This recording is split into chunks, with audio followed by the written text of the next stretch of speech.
wants to see a magic trick? Pretty good, right? Pretty good. Also, it's only fair to say that LA Knight is now the man on Smackdown, because we got to the intro, and who walked out to a massive ovation? If you're saying anyone but LA Knight, I don't think you're listening. Also, hello my friends, and welcome to yet another episode of Ups and Downs. And shout out to the guy that tweeted me saying, Simon, there's too many episodes of the show. What do you want me to do, you absolute goober? It's a review show, so if there is a television program, we've got to review it. Honestly, the baloney I get sent. Let's up those down. I also wanted to talk about the fact that Roman Reigns had been champion for 67,922 days, and that the big shock was going to be how quickly he was going to lose that title. I was a bit like LA Knight, that doesn't make any sense. He still held it for this elongated period, so even if you do beat him, a fact is a fact. He also used a line that it's going to be the end of Roman's reign. I was like, how the hell has nobody said that before? And by this stage, we had said Roman Reigns too many times. So who came out walking to the ring? It was Roman Reigns. He was not doing this. Because this was actually recorded last week, given the crew have now flown out to Saudi Arabia, Roman was all like, "Way, I don't need to ask you to acknowledge me again," when he said he was impressed with how LA Knight managed his time. And I was like, yeah, that's what I look for in my wrestlers. Timekeeping. He's also impressed that La actually has the people on his side, and let's be fair, that is a coup in 2023, because everybody hates everything, when he got the audience to chant his name. That's very nice. It was a trick, because then he was like, haha, the audience are never going to be able to do that again, so I suppose he's going to kill Knight, when he called him nothing more than a cosplaying redneck version of his cousin. I was like, oh my gosh, shots fired. This madness then continued because he told LA, I'm going to leave you in the desert. Once again, I was like, well, that's easily circumvented. If you are LA Knight, just don't accept the ride. Knight then fired back by saying, well, it's all different this time because I'm not coming to end something, I'm coming to start something. And actually, I'm cosplaying as a guy that's going to whip your ass. So we're here once again. So LA, if you cosplay as something, it means you're kind of pretending to be that person. So you just said you're going to pretend kick his ass. He also reminded the head of the table that he doesn't do warning shots, so he better take him down for good. And all of a sudden, a bunch of officials ran down, because I suppose at the 8-minute mark, they decided, well, they may get fired. So really, this was a repeat of last week, but that was actually a good thing, because we had put LA Knight on this pedestal. And while I do not believe he is going to win a crown jewel, even if he does lose, I still see him as a super-duper, mega-whooper star. Sometimes that does not happen, so I've enjoyed all of this, and I'm very intrigued about the match. It's happening in about 12 hours. Austin Theory was being interviewed next, and he totally disagrees with Kevin Owens. He thinks he has a wonderful face. I laughed. He then talked about Kevin's features and said, well, he only has a face that a mother could love. I was like, well, we've arrived. November the 3rd, whatever it is, 2023. We finally have a feud about faces, so somebody better call John Travolta. We then went right into this match, and Austin Theory just lost. I was kind of surprised because it was just so quick, and we did have Grayson Waller on commentary, which was very entertaining. But all of a sudden, it felt in my tootsie toes that we may be about to give Kevin Owens a big old push. That gets me excited. Because Theory is such an idiot, he kept running away until Kevin was able to grab him, when they actually started to punch each other in the face. It's amazing. It all ties in. Where is Nicolas Cage? Owens then threw Austin into Allen announce table, but of course that's where Grayson was, so they started jaw-jacking, which is when Theory grabbed KO and he pushed him into the ring post. So you know me, I was getting very worried. Why were we beating up our wrestling ring friends? Otherwise though, Austin did do a chop block, because he wanted to hurt Kevin Owens' leg. He just shrugged that off. He hit the pop-up bomb of power. He got the stunner. 1, 2, 3.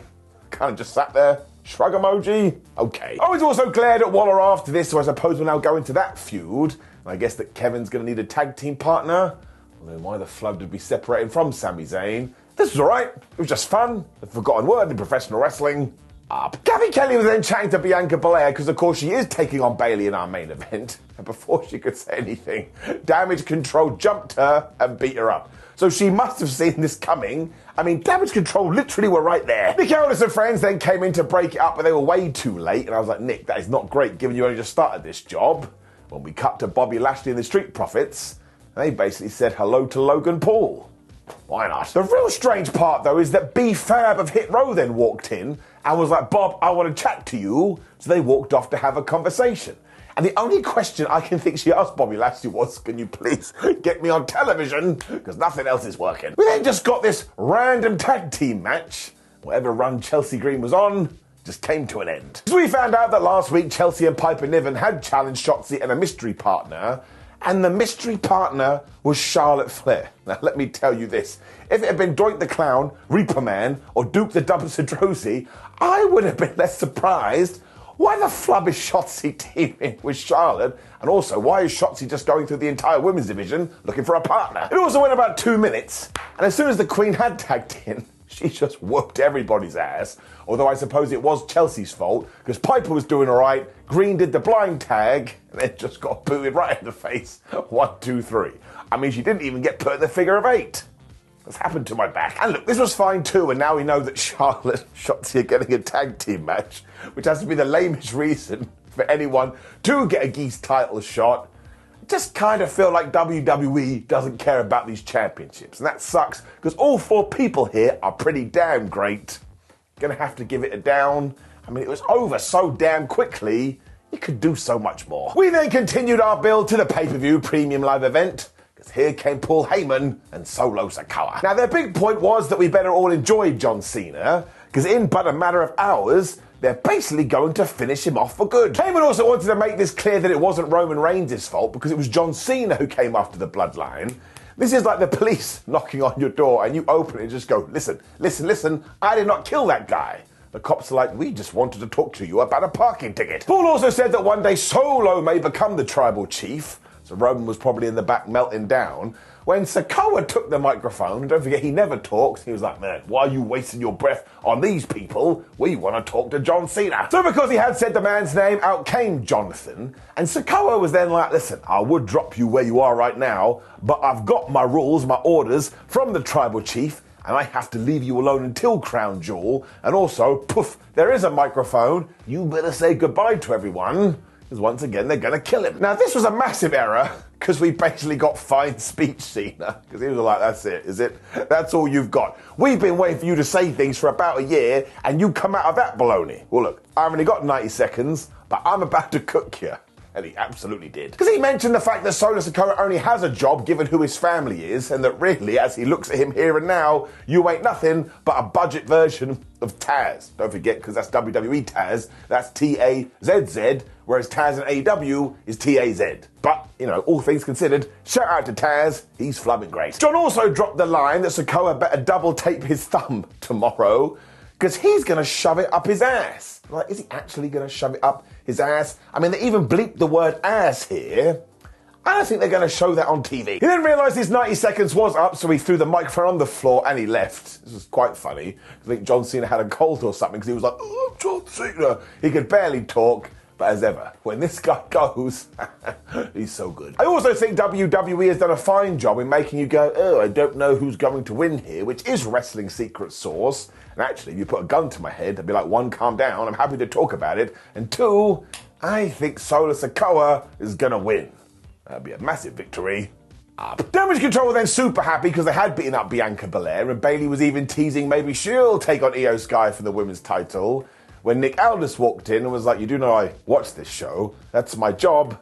Sorry girls, you're banned from ringside. So it sucks to be them when we carried on the feud between the Brawling Brutes and Pretty Deadly, because we were having a Donnybrook old-fashioned brawl, or whatever the flub it's called. Now the absolute best part of this is that when Pretty Deadly were doing their slow motion part of their entrance, the Brawling Brutes just attacked them, which means you saw Pete Dunne dive in slow motion, and I was like, yeah, I need more of that in my life. They also instantly did the 10 beats as a shout out to Sheamus, who I believe is injured at the moment, so I hope he is okay, when they got those damn shillelaghs and started smacking Pretty Deadly around. And I was like, why do we only see shillelaghs when we're in an old-fashioned Donnybrook match? Outside of that, they don't even exist. We also had a makeshift bar at ringside because of course we did. Rich Holland was just grabbing these two and throwing them around like they were children. Like at one point they went hurling over the top rope. And as ever remember, don't throw kids. Which they did a moonsault onto everyone. I bet Ridge was like, what are you doing, you absolute goober? You're supposed to be my friend. When Elton Prince got a proper bar stool and just whacked Ridge Holland. It looked terrible. That was to break up a Boston crowd too, and I was like, wait a minute, nobody from this match is even in Boston, and this is when we got back to the shillelaghs. I mean, they absolutely love them. Ridge then went absolutely crazy because he was doing power bombs through tables. Although when he went to charge at Kit Wilson, he got out of the way, and he ran into a beer keg. I was like, that's it, I've seen it all. It meant that Butch was totally alone, and even though he was going to try and do a superplex, instead he got hit with Pretty Deadly's finish through a table, and they both covered him for the 1, 2, 3. I was doing the dance of joy here. Like, I love the Brawling Brutes, but should Pretty Deadly continue to rack up the wins? Of course they should. They're still establishing themselves. Also, they're really, really, really funny. Paul Heyman then found Nick Aldis in the back, and he actually said, listen, Nicky boy, you better make sure there's more security personnel at Crown Jewel, because this is going to be the most savage Roman Reigns has ever been. So pull it down. There's the crime counter.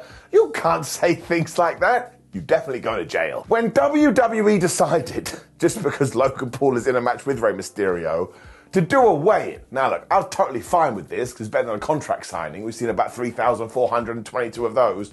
But they actually aped everything that Dylan Dennis did. And I was on my knees going, please, leave this alone. It was bad enough then, and now you're bringing it back up again. They did actually weigh in too, and Paul was 213 pounds and Ray was 175 pounds. And when they did the face-off, Logan Paul slapped Ray. So Ray got the microphone and he donked Logan Paul right on the head, which, yes, is what Double D had done a few weeks ago. So look, I want to be that guy. I want to be a negative Nancy. But can we just leave this now? That boxing match, if you can call it that, was an absolute farce, and we should never even be referencing it again. Now, I actually think this could be the best match on Crown Jewel, and I actually think Logan Paul should win the US Championship, so we are not in Toto anymore, Kansas. But hey, it's getting it down. It's just really stupid. Which is when we got to our main event, which was Bianca Belair versus Bayley, and I tell you, given that we had bad damage control from ringside, this was so damn good. Bayley remains one of the most underrated people on the entire roster, and this Bianca, man, there's a crazy side of the internet that goes, she's not a good babyface, you gotta be on mushrooms. She is so damn good at this. Bianca is also a very strong person, so she started throwing bells around when we also got some moonsaults. When Bayley decided she was gonna go body slam, body slam, body slam, I was like, it's like watching a camp show here in the UK. She also whooped Belair's ass for a little bit after this, but Bianca kicked out at 1. And while we should probably keep those for like major shows, I still popped. It gets me every time. But they got the most terrifying superplex you've ever seen because they both almost landed on their head, so I was freaking out. And when Bianca missed a moonsault, Bayley grabbed her by her hair, started dragging her around her place. I wasn't able to sympathize or empathize with this. It's not a problem. This really was clearly though just to heat up Bianca Belair though, and Bayley totally understand this, so she got absolutely ravaged towards the end of this. Bianca hit the KOD, she got the 1, 2, 3, which rhymes, which means it must have been the correct thing. When they went to the outside, and Bianca grabbed her and gave her a KOD through Alan the announce table. Now go and watch that move, and imagine you're the person taking it. This must have been totally terrifying, but as ever, Bayley totally smashed it. Literally and figuratively. So this kind of leads me to believe that Bianca isn't going to win the title at Crown Jewel, but that's also probably the right decision because I'm enjoying Io Sky with that belt. But yeah, this was a damn good main event. I thought it rocked. Giving it an up. Which did indeed bring us to the end of Smackdown, and look, it was one of those episodes where quite clearly they had filmed it 7 days ago, so the idea was just get the job done, but it was fine. And am I looking forward to the premium live event? Yes. Yes, I am. Now please do click the video on the screen, which is ups and downs for AEW Dynamite. That's right, support all wrestling and all ups and downs. And of course, for those asking, are we back tomorrow morning to up those downs for Crown Jewel? Yes, because if I'm not upping some downs, I'm basically dead. And if you want to go watch the Impact Turning Point pay-per-view, you can see a bald asshole have a match. Thank you to everyone who has supported that, and for everyone who sent me a message going, Simon, you suck. I appreciate all comments, because genuinely, just nice to be in the conversation. That's true too. How the hell did we get here? You take care, my friends. See you soon. Or tomorrow for Crown Jewel.